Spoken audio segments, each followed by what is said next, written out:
Do you need to register your business for VAT? Part 2. So my previous video, I started talking about how to register your business for VAT in the UK, or when or not. I'd like to explain a bit more about the way VAT is operated here in the UK. Now, when you register your business for VAT, either voluntarily or you've gone over the threshold of 85,000, you would actually have to report to HMRC at a different frequency. Some choose monthly, some choose quarterly, some choose yearly.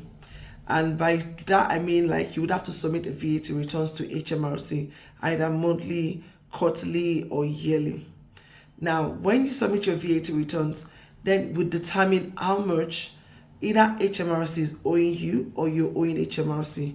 Yes, it's possible for HMRC to be owing you VAT. The way the VAT operates is like, let's say you come to me for accounting services, and I'll be like, okay, I'm VAT registered.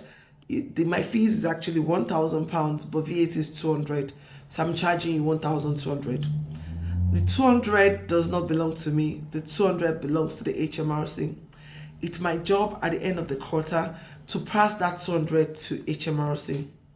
However, because I'm helping HMRC getting that £200 from you, every time I pay every other person VAT, I could actually claim it back from the HMRC.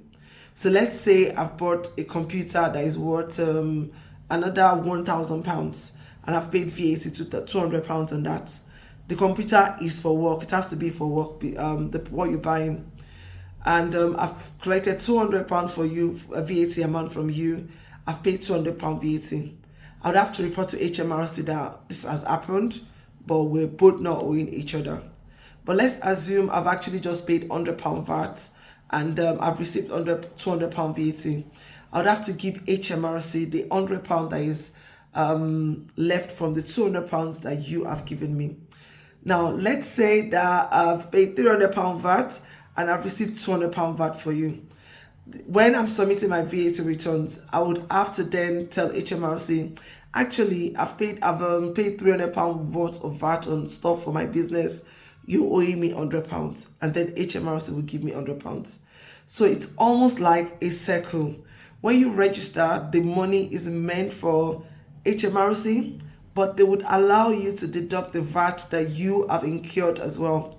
Because the purpose of VAT is to be suffered by the end user, the person that is buying stuff in the market and the supermarket, the person that have come to me for accounting services, not necessarily me. So, but because my business is registered for VAT now, I'm kind of covered. I wouldn't be paying VAT on things I'm supposed to be paying VAT for. But at times when people pay us VAT, it looks like, oh, I've received 1,000 instead of 1,000. And you make yourself like a manager for HMRC. So that's why I always believe that, okay, until you actually have to be registered for VAT, you should still enjoy the peace of mind. And but when you get to the point that you have to, then you need to be registered. And saying that now, the last point is what I would say again in my explanation for this.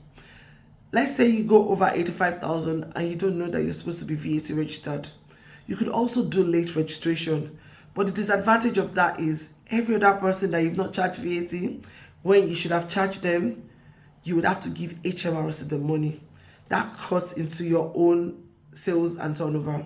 So that's why, as business owners, it's very, very important that we check our turnover every 12 months to be sure that we've not actually gone over the threshold.